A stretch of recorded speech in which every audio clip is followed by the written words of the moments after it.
Okay, my name's Andrew from the Revisionist Almanac, and I have to tell you, I'm so glad I didn't wait until my own retirement to start a podcast, because if I did, I would definitely be missing the chance to do what I'm doing today. I'm here to talk about the film Retirement Plan. It's a beautiful, poignant story following a man named Ray. He's fantasizing about everything he would love to do in his own retirement once he finally has the time. This film has been nominated for an Oscar this year in the Best Animated Short category, and it is the work of two extraordinarily talented individuals who I have the chance to talk to today. Please let me welcome in director-writer John Kelly and co-writer Tara Lawall. Hi, John. Hi, Tara. Hi, Andrew. Hello. Great to meet you. Thanks for having us. It's a pleasure. I have watched this film so many times. It's at 7 minutes, it's the perfect length to just watch on repeat over and over. It's a wonderful experience. I'm so glad that people have embraced this so much. I have so many questions for the two of you. I would say to start off, though, for people who maybe aren't that familiar with either of your backgrounds, would you mind just kind of giving a little synopsis on what got you into the world of writing, into the world of animation, and eventually into the world of filmmaking? Cool. After you, Tara. Oh gosh, I was hoping you would go first. Okay, I can go first. Yeah, I'll go first. Don't worry. I am from Dublin. I live in Dublin, and I started off by drawing comics as a teenager, and then I studied graphic design and did that for a few years, and then I moved into animation. And I think this film is like the first thing I've made that's a combination of all those three things, really. Which is, I'm only realizing that right now as I, but yeah, and I guess for the last sort of 18 years, I've been working mainly directing adverts and commercials, but also doing the odd short film and music video along the way. And and that's how I met Tara. So I guess over to you, Tara. Yeah, hi. I am Tara. I majored in advertising in college, and I've been working in advertising for almost the past 20 years now. But I've also always kind of dabbled in other things on the side. Have two published books. I've also done improv and storytelling classes, and I've worked with John a bunch of times in advertising. And then this is our first collaboration in a short film. I have to say, Tara, it's just I did a little bit of deep dive into your background, and you are, pardon the expression here, you're just a badass in the world of entrepreneurship. I am just stunned at how many things you're dipping your toes into. It's unbelievable. You're all over the place from what I can tell online. I liked badass better than I'm all over the place, but both are true. Yeah, it's extraordinary how many things you're doing, and just the two of you just seem to have a really great partnership in this film, it looks like. So what was it that ultimately decided to draw the two of you together to collaborate on this, and what was the origin point for this particular story? Where did it all come from? Yeah, we'd written a couple of scripts before in the past, and they'd often, one in particular which I really love, but it would have required a live action shoot and a cast of like 20 or maybe 30. I don't know. It was really ambitious. And we kind of finished and we're like, that's great. Can't make that. So with this, I think the idea originally had kind of hit me, and I had a rough, something I was really excited about and couldn't stop thinking about. And I knew Tara would be the perfect person to kind of partner with it.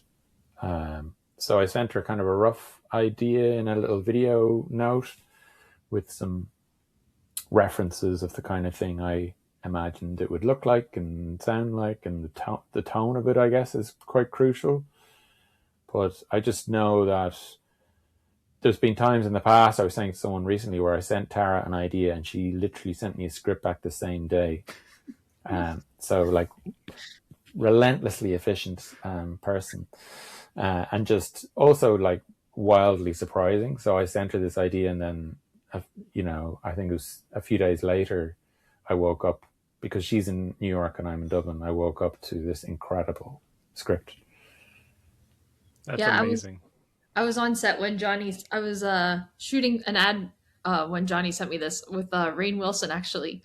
Uh, huge fan of Rainn Wilson, but I got this video pitch from Johnny, and I was like, "What is this? Oh my god, he wants me to write something. This is so exciting!" And I sort of saw what it was about. I was like, "Yes, I could totally write this. I think about this all the time." And actually, wrote a rough draft on the plane ride back from the shoot, which I think you had the idea, Johnny, on a plane, and then I kind of wrote the rough draft of this on a plane. So we should take more flights, I guess. But yeah, I think it's just this is just the kind of thing that just kind of like poured out because it was so uh personal and also something that I think both Johnny and I think about all the time. So this came together relatively quickly in the grand scheme of things then? Yeah, it did, I think. And, once Tara had that extrapolation of my idea, we put it into Google Sheets. And so because it's a list script, the kind of the format of it is basically, one line after another. That was a really nice way for both of us to sort of reorder things and try and get an emotional arc. Because it did kind of feel like, establishing the rhythm was the kind of trickiest thing. And we tried to do that, get it working on script before we started moving into, storyboard or anything like that. And working in Google Sheets, I can recommend. We did try, and I think we tried to get like Final Draft syncing remotely, but it was in the end, it was like, yeah, the tool you have to hand is the easiest. There really is a wonderful arc in this film in the way you lay everything out, and I'm fascinated by how many times did the script kind of get tweaked a little bit here, a little bit there to get the exact perfect spot. I mean, I imagine it was very meticulous in terms of you had to make sure each line was crucial and where it was at to cover that arc. Yeah, I think we're both pretty ruthless. Um, and I think that comes from kind of working with clients and commercially. You have to go through, particularly Tara. I'm more on the production end of things, but Tara's more like at the coal face of kind of rewriting scripts over and over again and having your darlings be killed by someone else regularly. And so I think we both kind of, were quite happy with the other person chopping bits out and reprioritizing. We also kind of, because it's set in Ireland, I know it doesn't sort of scream Ireland, but there's a lot of stuff there if you're from Ireland that you'd recognize. And so we did want it to feel, authentically right coming from an Irish person's voice as well. So there's little tweaks like that in there. But there was a lot of stuff, wasn't there, Tara, that we chopped out like huge chunks of it. Yeah, I mean, one detail for the when we adapted it to be Irish based, like for sure. Like it was a blue jay instead of a magpie, and Johnny sort of wrote to me. He's like, "Hey, just FYI, there's no blue jays in Ireland, so you need to find another bird that's beautiful yet terrifying." So I was like, "All right, I think I saw a pretty mean looking pretty bird in a Bluey episode once." So there were little things like that too that were like, how do we sharpen this? How do we make it more accurate? And at times the visuals were informing the words. At times the words were informing the visuals to really make sure that we were taking people on that journey and making sure that the arc felt really, really right and really sort of meditative, but um, also not too intentional. That people were kind of so that the feeling of when you're sort of thinking about that list and all that stuff you want to do in your head was came across in the ordering of the list. There's a real universality to this film, even though it does feel very authentic to a specific place in the world. And I was also wondering about how much the words informed the animation and vice versa, because there are some spots where it's clearly the words, what you're hearing is you're seeing on screen, and there are other spots where what you're hearing can be interpreted in a number of different ways, and the choices you two make with what you're going to animate for those words I found really fascinating. The yes and no specific part was very, very funny. There are a lot of good little moments like that. So was it kind of a 50-50 balance in terms of where the animation led versus where the script led? Yeah, I think the lovely thing was that Tara just wrote like a really funny script, and then I was able to sort of have free reign to interpret it visually. And we discussed it as well, you know, we'd have back and forth about that, but there was things like, yeah, Tara said I will move to a town by the sea as a dream, which I think is actually one of Tara's dreams. I keep saying it. Yeah. If someone would please buy me the beach house. And I think it's a beautiful image. And originally that was going to be him, you know, arriving at his dream home or whatever. But then we just sort of thought, well, it'd be fun to subvert it and say, you know, that's when he arrives at a retirement home. And I will learn to speak another languages, him having to kind of sit beside these, you know, senile residents that he can't make sense of, having kind of experienced that in retirement homes myself. So it was like, yeah, it was just really, we were quite free with it and quite loose with it. I do want to say though, I don't think Johnny gives himself enough credit for being funny often enough. Whereas the thing that you just brought up, Andrew, with saying yes and saying no, I just meant that to be about boundaries. And, and Johnny drew that to be about an orgy. I was like, what? Amazing placement of dialogue in that little bit. Yeah. Yeah, we were kind of, and that, you know, that's a really funny bit, and it gets a big laugh. And then it was like, okay, how do you follow that? So it was interesting to then be like, okay, what's the deepest, darkest emotional place we can get? And so we have him standing beside a coffin, and he's like, I will, he's crying on his own in like a hotel room. It looks like, I will cry more. And then the next one is, I will cry less. And he's, you know, he's standing by a coffin and he's not crying because he's watched so many of his friends die. At this stage, he's numb. I mean, that's how I read it. But Yeah. yeah. And it's just so, I think just loving that scene too, because you're saying almost nothing and you're saying so much, right? Like at that point in your life, you're going to more funerals and you will be crying less because you're kind of, in a way, exposure therapy to seeing so many of your friends die. And then that becomes your reality. So I think that's also something that we really love about this film is all the stories you can tell in such micro moments and saying little and saying a lot. Yeah, and like visually as well, that moment with the coffin, you know, we originally had him kind of put his hand on the casket to kind of, you know, kind of just a single simple move of his hand lifting up and putting it there, and kind of thought, but even that just felt like too much. It was like, okay, no, we don't need it. So it's a completely static shot, and it was lovely to hand that off to the animators and be like, animate nothing. I think they might have made something move, but like Tara was saying, it was just like figuring out how much and how little to add, and it felt like if we didn't need it, just take it out. It's incredible how much emotion this film pulls from you, both comedically and then with the really heartfelt stuff. And I want to ask some questions about how I think it affects people of different ages, which I've seen in real time. Before we get to kind of unpacking more of the film, though, are there any major influences on either of you that led you down the path to want to be a filmmaker? Like, who are some of the people? What are some of the films that have really inspired you, or maybe have had a direct influence even on Retirement Plan? Yeah, like I'm a bit obsessed with Roy Andersson, who's a Swedish director. There's a lot of that in there. It's sort of, you know, he does these static sort of tableaus where the action sort of unfolds.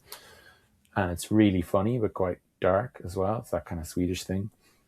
I love a lot of documentary work, like the Maisels brothers, How To with John Wilson and Lance Oppenheim. More recently, Lance Oppenheim had an amazing film based in a retirement home, Some Kind of Heaven. But also, like, yeah, still life photography, the Coen brothers. I heard a quote about I can't remember the actor, but he asked Ethan Coen why he wrote and directed the kind of work that they make, and they said they just followed the path of least resistance. And I love that, and I think that's what it felt like. That's what it felt like for me making this film, was just getting out of the way of myself and just letting it be itself, and almost kind of first thought, best thought. But those are kind of my interests, and graphic novels. Too much stuff, you know. But yeah. Tara, is there over to anything Tara. that influenced you in the writing sensibility of this film, or just films that have had a huge influence on your life? Yeah, I think I've always, I like everything that Nora Ephron does, and when Harry Met Sally, and I read like all of Nick Hornby's books after High Fidelity really knocked me out when I was younger. And I think really, if I was to think of a theme that kind of hits me between all of that, is just like kind of universal stories, but that are told in sort of a fresh, very human way, that are both. Relatable but funny in kind of a specific way. So I think anything that does that always sort of hits me. I've been slowly. It's funny you mentioned Roy Anderson. I've been slowly chipping away at his filmography, and there's a peculiarity to his filmmaking style that I can definitely see in your own sensibility, John. So that makes a lot of sense. That comparison right there. That's interesting. That this film obviously is so the narration so fundamental to this film. I'm wondering, what was the process like to reach the decision to choose the narrator you did, and what sold you on Donal Gleeson as the right choice for the narration? I think like we originally were thinking about it being set in America, and that was because you can do anything in animation. And I thought, well, why not set in America? We have all this beautiful American cinematic reference and photographic reference. But then the first few scenes that I drew, I don't really know America, you know. So it was like one looked like it was in St. Louis, and the other one looked like it was in, I don't know, Mississippi or something. Well, actually, yeah, they're probably quite near each other, aren't they? I learned yesterday that St. Louis is on the Mississippi. Anyway, We sorry, are, yes. diverting. But yeah, I then we transplanted it to Ireland, and then immediately I think Tara and I both sort of were drawn to Donal Gleeson. I mean, it's a complete shot in the dark, but he has amazing comedy. Kind of historically in Ireland, he was in an amazing, well, a sketch show with some amazing sketches in it. Early on in his career, like really funny ones, and he wrote a lot of them himself. But he also has this sort of fragility to his voice. You know, there's something in there that kind of betrays a hidden, deeper depths that we both really liked. Yeah, he just a fascinating choice to be the person to do it, and I think it also, I assume, forms the opinion of the potential age of the narration, which it feels like somebody my age talking about the future and what life is. But again, I know other people who have experienced this at a different age than myself, and so I think he was a really interesting choice as the narrator. And so he was always like the number one person that you wanted to get, and then you got him. Yeah, he That's really was. incredible. Yeah, and I because it was so important that the voice had to have uh some dramatic experience, but also when they were saying the words that are funnier, they had to have good delivery and know what the joke was about, right? And add more to the joke when they were reading it. So I think um Johnny was knew more about his past comedic work than I did and shared it all with me, and it was immediately like, yeah, like this is, if we got him, that'd be a dream. And so it was like incredible that he was interested, and he's been along for this journey with us. I just saw him on that new spinoff of The Office last year, and I was amazed at how much comedic sensibility he had to him, because I feel like most of the work I've seen from him is on the more dramatic side. So you helped expose that to, I think, a larger audience as well, like the short series that he was on. Mhm. Now, the film also has a crucial piece of score kind of permeating throughout it. It's this wonderful little piano piece by John Carroll Kirby. What led you to decide on that being the musical piece for this film? And was there something about John's particular style as a pianist that led you to think he was the music that you wanted to have imprinted on this film? Because it's such an impactful score. It's poignant. It brings a lot of emotion. Like, how did you find the score in the process? Yeah, I loved the piece. I came across it in like lockdown, I think. I think you recorded it in lockdown, released in like 2020. And I used it as a temp track originally just because I assumed we would be composing something from scratch. Um, and then got sort of temp track love, as happens sometimes. But he's, as well as being an amazing sort of avant-garde jazz musician, he's also like a kind of top tier hip hop songwriter and session musician and everything, and producer. I think he's co-written like albums with Frank Ocean and Steve Lacy and people like that. And so he's signed to Stone's Throw Record, which is like Mad Villains record label. So I just immediately thought there's no way he'll say yes for the budget that we had. But yeah, again, I kind of did another little video message, a little bit of a message in a bottle, and sent it off to him. And he was just into it, and I think we presumed he would re-record it as a kind of a, maybe react to the film. But he was kind of honest about it. He just said, look, I would be happy to do that, but I recorded this in lockdown in a friend's house. You can hear doors banging in the background. It's an old piano. I don't think I'd be able to recreate, he didn't use this word, but the alchemy of, making it in that moment. And I totally respect that. I think something happened that when he played that piece of music that we're kind of tapping into. And it became, I think I described it before, maybe with you, Tara, as like this sort of emotional high watermark for the rest of the film. It really guided us. And it does, as you say, it has this lovely rhythm to it. It's very kind of metronomic, but it's also, you can interpret so much into it. It's a piece of music that when you listen to it, and if you're in a sad mood, it helps you feel sad, and if you're in a happy mood, it helps you feel happy. There is a in the drugs section. There we did tweak it a bit in this kind of really cool way. So I think that there's some certain like subtleties to it as well that we kind of messed with that I think that it's if you're not listening hard you might miss it, right? So I think that kind of adds to the soundscape as well in a really fun way. Yeah, there's another bit as well where he's learning piano, Mm-hmm. and the track stops and he's just like ding, ding, and that works really well.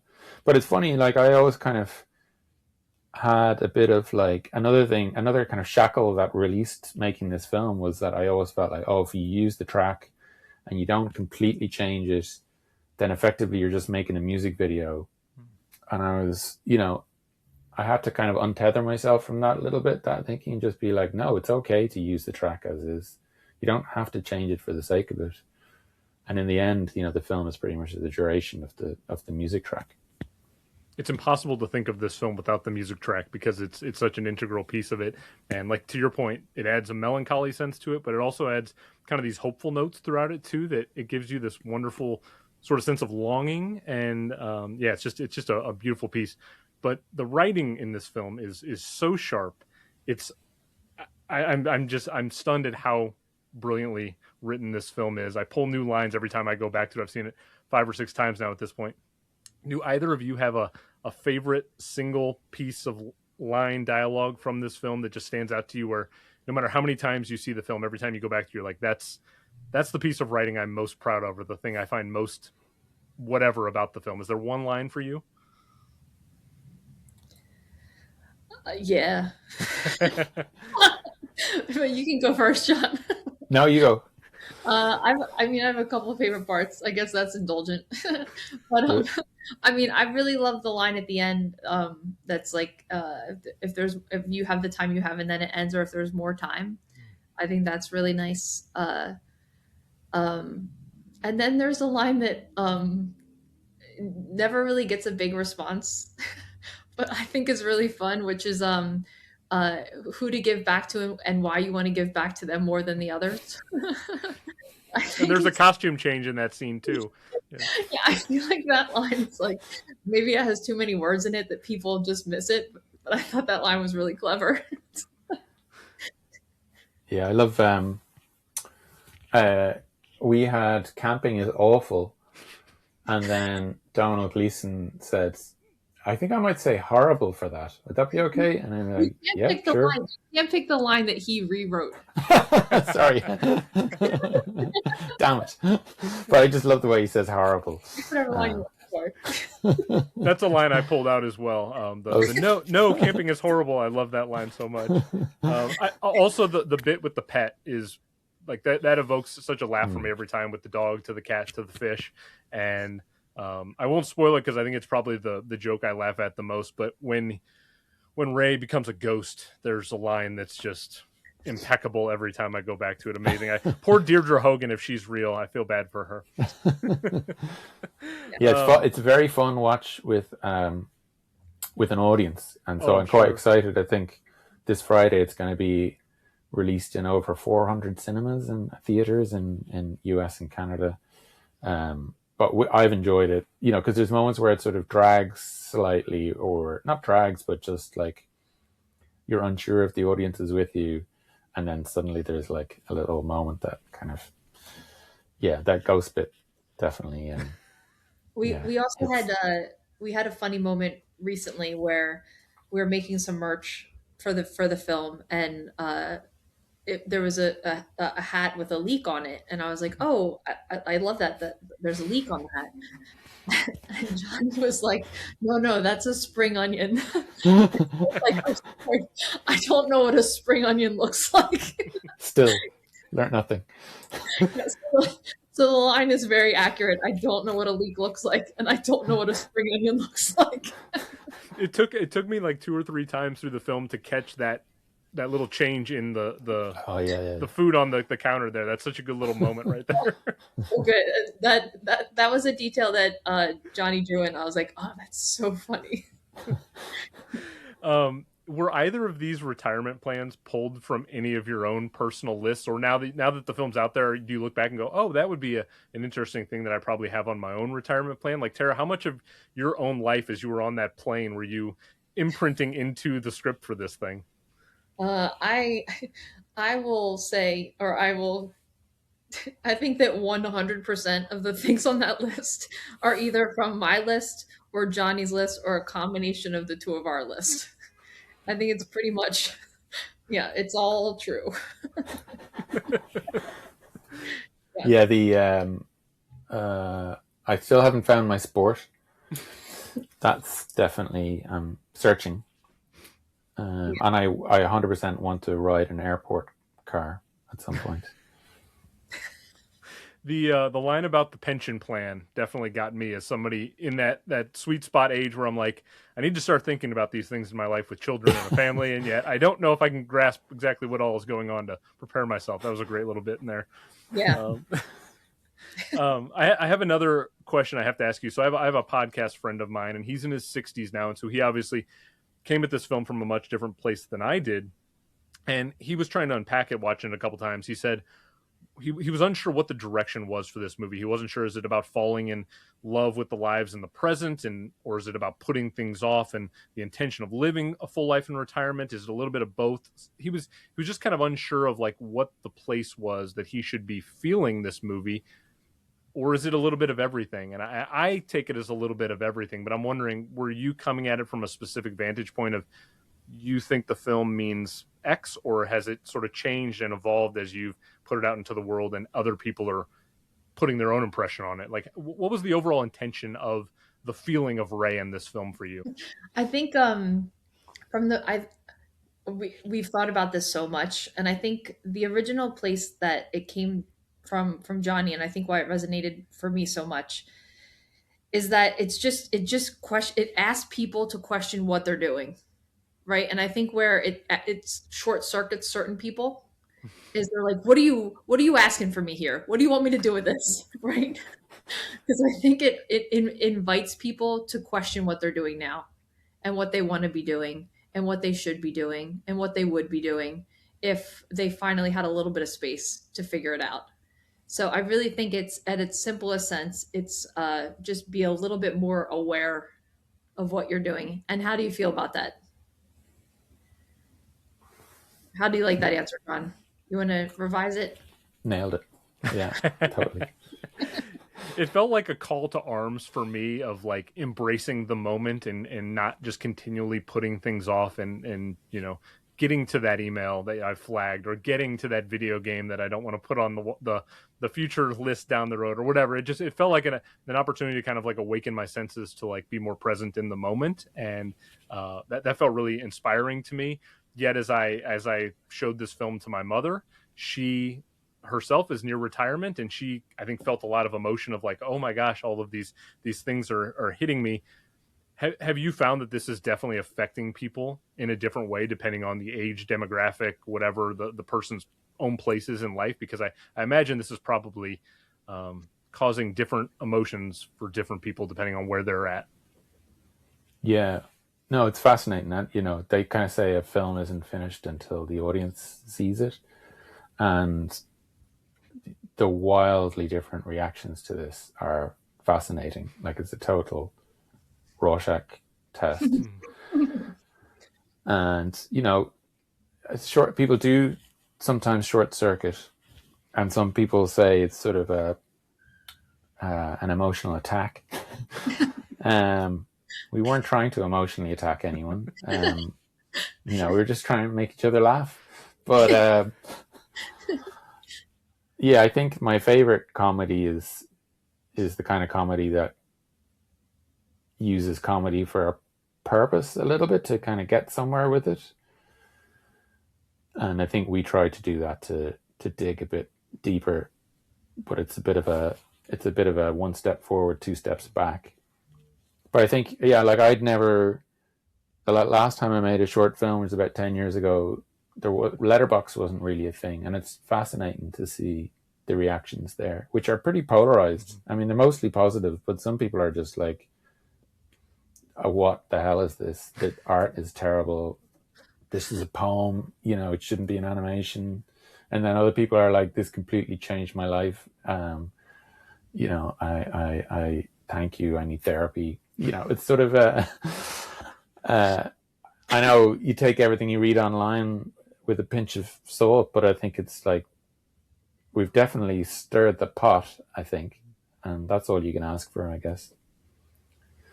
This evoked, Tara, I don't know about you, but I remember as a younger person, like having a Sunday paper delivered to my door, and at the very back section there was a cartoon section, and I would always feverishly go to the cartoon section to read with the Spider-Man or whatever was going on in the back. And this film sort of evoked the nostalgia in my brain of, oh my gosh, this feels like a Sunday cartoon where I could open this up every Sunday and find some new retirement plans or whatever the case may be. It felt like this open-ended opportunity to create more. Have either of you considered just the idea of like expanding upon this idea and developing it into a book or something? It feels like it's rife for the opportunity, and I didn't know if either of you have considered making this a longer thing because it's such a fascinating concept.